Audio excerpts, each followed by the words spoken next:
Hey, this is Vu, and today I wanted to take a look at the 10 most common mistakes I see when I watch people play CSGO, especially demos I review. First, let's talk about our sponsor, DMarket. DMarket is a skin trading platform you can use to trade, sell, and buy skins for profit. DMarket has released the Wise Filter function, allowing you to filter and find the items you want by float, seed, phase, or family for things like fade skins. Of course, you can also use the filter for price as normal. DMarket makes trading easy, allowing you to filter to find items that might be interesting to you, or using the auto-select option, you can shuffle random skins of the same value. With DMarket, you can trade through DMarket bots directly via trade offer or using the face-to-face feature. DMarket has a variety of different payment methods, including PayPal withdrawal. DMarket also has a special New Year promotion with 0% fees, not only for trading, but also for selling some groups of items. Not only that, but there will be a giveaway of $25 coupons and skins up to $500. For details, check the link in the description. And the first one is going to be a classic. You're holding W too much, and that means when you're peeking around corners, rather than doing what you should do, which is strafing into each angle only using one direction key, oftentimes people are doing something where they're moving diagonally around a corner, holding W and A at the same time, which means when you do see an opponent, you're not ready for them, and it's very hard to actually counter strafe. You have to hit multiple buttons and coordinate multiple movements, but also oftentimes people just move around corners where they're running right at an opponent. Optimally, if you're ever in a position where your opponent could be at an angle, you never want to be holding more than one movement key at a time, and you generally want to be strafing into the angle, holding A directly parallel to the angle they're holding. That will make it easiest for you to actually get the kill, as opposed to if you're running right at them, it's actually just an unreasonably easy target for you to hit if someone's running right at you, as opposed to strafing out where you have to move your crosshair quite a bit. Number 2 is playing too aggressive or too passive. And the idea here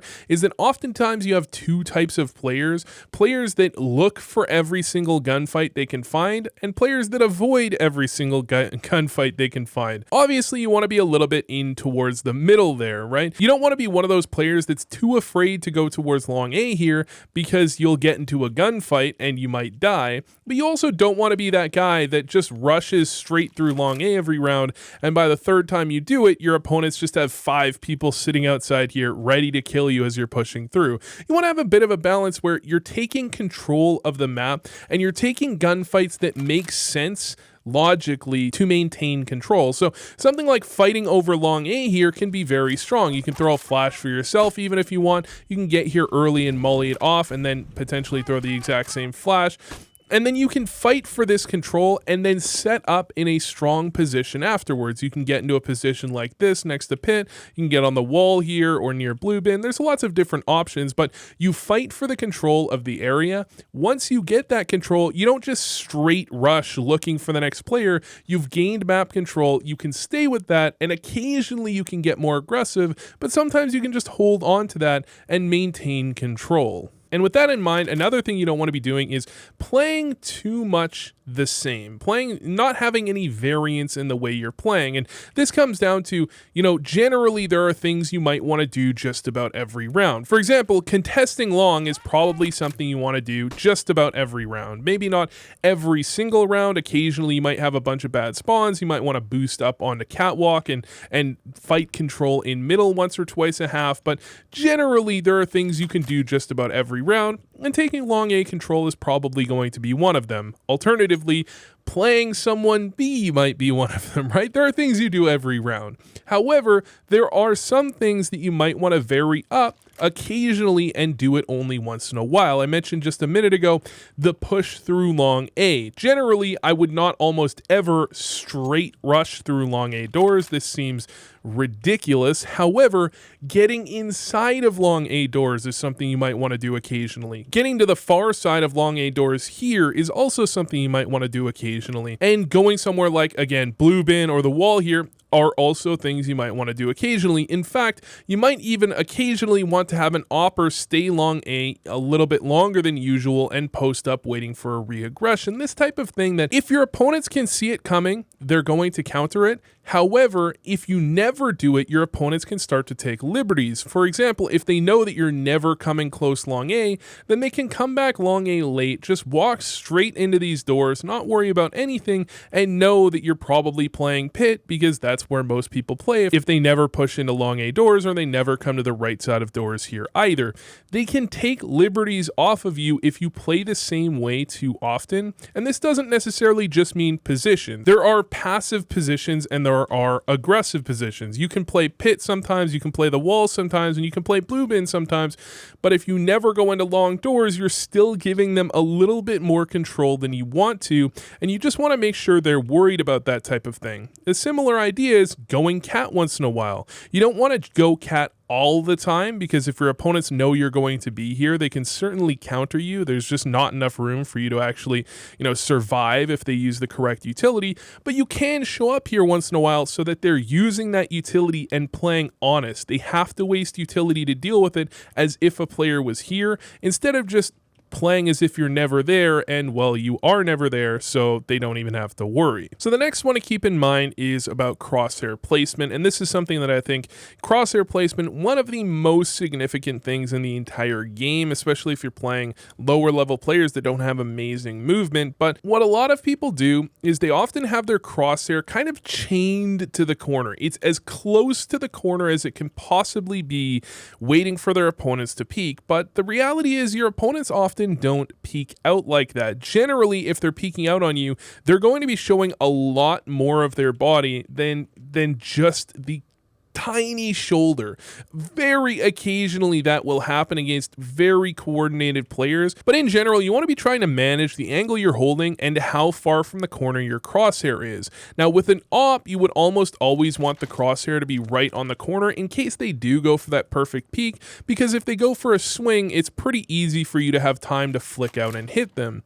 However, with a rifle, oftentimes you're going to be much better done by holding your crosshair out somewhere like this, where you're catching someone that's doing a standard peek instead of catching someone that's just kind of like jiggling you, which is, again, much less common than you would actually expect, especially if you're not playing insanely high level players. Very often, what feels like a shoulder peek is actually much wider than you would be expecting. I have a video on this already, but certainly crosshair placement is far too often held directly onto the corner rather than out, anticipating the type of peek your opponent is going to go for. If you're playing an off angle where they're not going to expect you, you can hold your crosshair further out knowing they're going to be swinging in, rather than, you might want to hold it a little bit closer if you're playing an angle that they're expecting.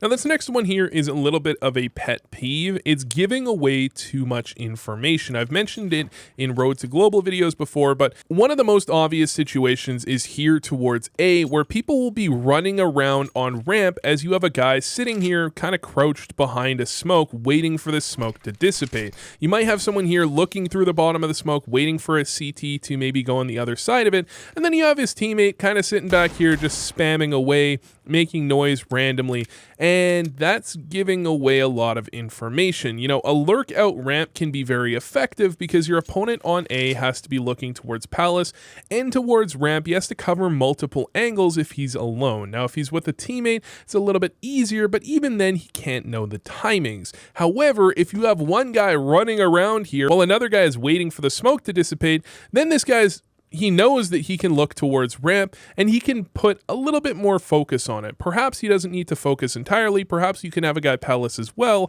but he knows he can focus on ramp a little bit more than usual. And your opponents in general can know that you have at least one player towards A, which will give them information as to what your setup is, and they may rotate a player over, which, even if you have a guy Palace, will make it incredibly hard for you to get anything done. Of course, this type of information is significant when you're trying to lurk, but it's even more of a problem when you're going towards somewhere like B here, and you either need to be hitting into B or you need to be walking. You can't be, sitting around in B with 3 or 4 players all making noise, spamming all of this type of thing. Your opponents are just going to collapse on you. They're going to have a connector player or a mid player push up and make sure you can't turn around. This is such a choke point. One guy can lock it down and get multiple multiple kills, so you can't really go back, and then they can have 3 players rotate over to B, and then you try and hit into B because you've made a ton of noise, and you die.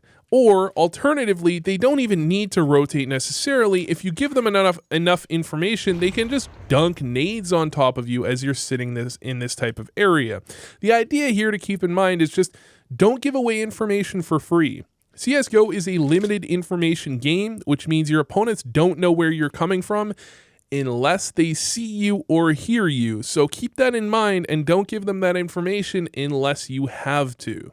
Alright, next up is one that people make very often because they just don't know what an advantage looks like. It's that people don't push in when they have an advantage. And this is something that can be a little bit hard to really recognize and do effectively at first, but you should try and use it to gain experience as you continue playing. When you get an advantage on a bomb site, you should generally try and push that advantage forward. Now, you can't always do this. If you've given away a ton of information earlier, they may have rotated an extra player over. However, in general, as a player, you want to have an idea of what the setup of your opponent's likely is. So if you look at Inferno, typically it's going to be 2B, 3A, with one of them towards Arch side here. Now, your teammates may have done something that pushed that Arch player onto a longer rotate. Maybe they killed the Arch player, or maybe they just pushed him back and they saw him towards Moto or something. They can give you additional information. However, with no extra info, you probably know they're playing 2B, 3A. And for that reason,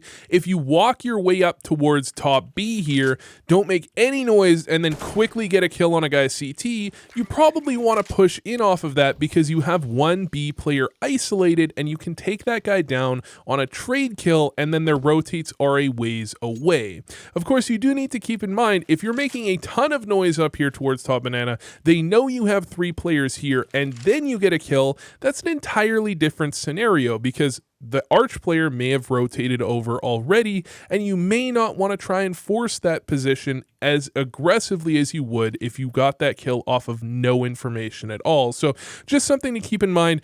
Try and keep your opponent's setup in mind. What setup are they likely playing? What information have you given that may push them into a different setup? And if you have an advantage based on the information that you have, even if you're not 100% sure, a lot of the time it's simply beneficial to take that and go with it, because worst case scenario, you've been given more information as to how you can play out the next scenario or the next game. If you weren't aware that a rotate would be there, but it was, that's giving you something to learn from and become a better player. Next up is the most interesting perhaps of these that I notice very often is people trying too hard to always be aiming for the head. Now, one thing I notice is people aiming super high in scenarios where they're not sure how high to aim. And I talk about this with people looking like they're aiming for Shaquille O'Neal. It is a little bit ridiculous. If you're not sure, cheat a little bit low, of course, cheat a little bit low. But there are some scenarios where you may not want to be aiming for the headshot level.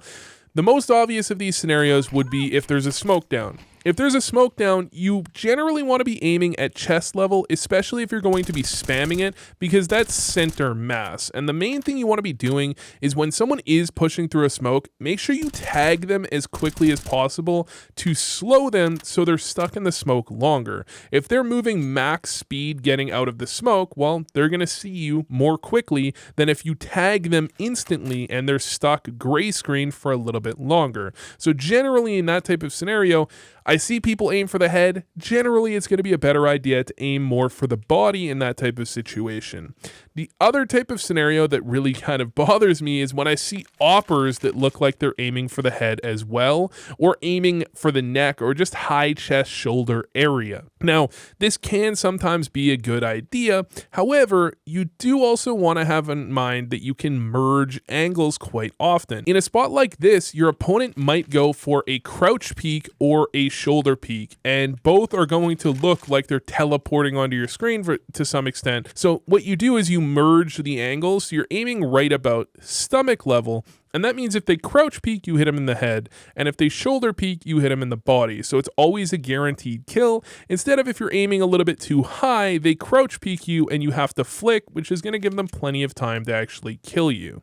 And the other time you want to be aiming for the body is if your opponents don't have body armor on pistol round. And this is something that is another mistake I often see. Please buy on pistol round. Pistol round is an incredibly important round. Any advantage you can give to your team, even if it's just a little bit of an advantage, is generally going to be worth it. But the most common excuse I see is, well, they're going to shoot me in the head anyways. Why would I even buy armor? I'm just going to buy nothing. Now, if you do subscribe to the idea that armor isn't useful, well, buy some utility or upgrade a pistol at the very least. However, that's generally not really true. Generally, when it comes down to it, if your opponents don't have armor, you're going to be able to tell they don't have armor by how much blood is thrown out from their body when they get hit. I'll have an example in this video you can see, but it's going to be very obvious if someone has armor or not if a stray bullet hits them in the body. And so you should always try and finish them off in the body if that happens, because not only are you going to kill them in like 4 bullets guaranteed or almost guaranteed if your aim is even a little bit decent, but you're also going to be constantly aim punching them when you're doing that. You're going to be making it impossible for them to shoot back.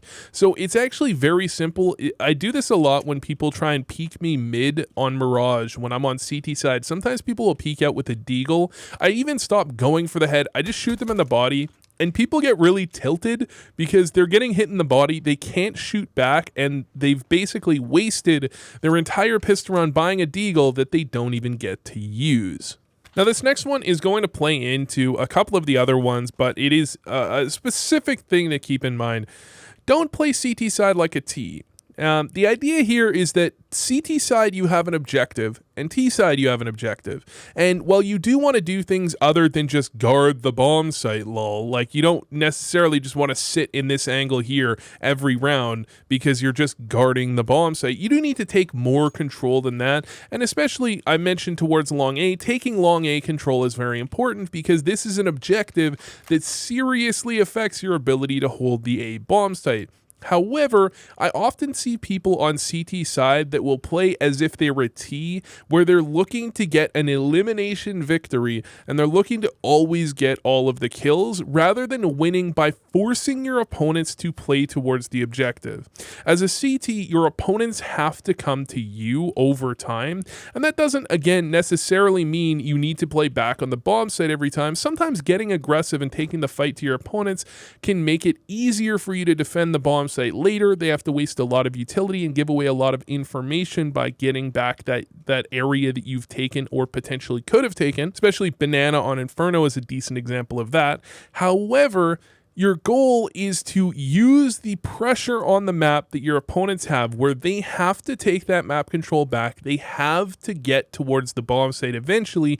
Use that pressure to give you easier kills. Okay, don't just be playing as if you're a T where you take control of short A and then you go, well, let's clear out mid.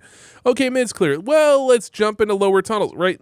You're not a T. You don't have to be pushing into your opponents looking for frags. You're looking for control of the map, and the frags will come because they are the ones with pressure on them to get things back. Now, the final one here is playing too perfect, and this is something that comes in a few different varieties. The most obvious kind of playing too perfect is when you're not taking your advantages the way I said earlier, where you get a kill and you don't force that advantage because you're too worried about your opponents potentially killing you. However, the other idea I have in mind is something that, again, this one is really just kind of my opinion, but it's the way that I think the game should be played. When you're playing at a lower level, your opponents are going to leave a lot more openings. So in theory, I might tell you that something is optimal to do with 1 or 2 spawns, that type of thing where you don't want to do something necessarily without the best spawn because your opponents can beat you to the angle. However, opponents at lower levels are often going to be leaving larger openings where these types of things can be pushed a little bit towards the limits. And so if you do want to carry and you're in a game where you're doing quite well and you're looking to try and carry that game, you can push the boundaries a little bit of what is technically an optimal play if you're playing at a slightly lower level. Now, I'm not saying to try and do this all the time. I don't want you to build bad habits. However, again, again, if you're having a game where you simply need to carry, you don't need to try and play technically perfect, where you're flashing every single angle that someone could possibly be opping. You're not peeking anything without a trade there, or you're not taking any timing unless it's the perfect timing where your opponent couldn't possibly catch you off guard. The reality is you're playing human beings, and if you're playing at a lower level, those human beings are going to be slightly weaker human beings, which means you can try and push the boundaries slightly of what might not be acceptable at a higher level, because you can take slightly more risks and your opponents will punish you a little bit less for them. Again, this one is just my opinion, but I see far too many people playing at something like Face It 3 or 4 where they're just trying to play perfect Counter-Strike. They're never taking any risks. They're never doing anything unless they've been told explicitly this is a great play. But your opponents aren't doing that, and in order to carry, sometimes you need to take some liberties of your own. Anyways, thanks for watching, and I hope this helped.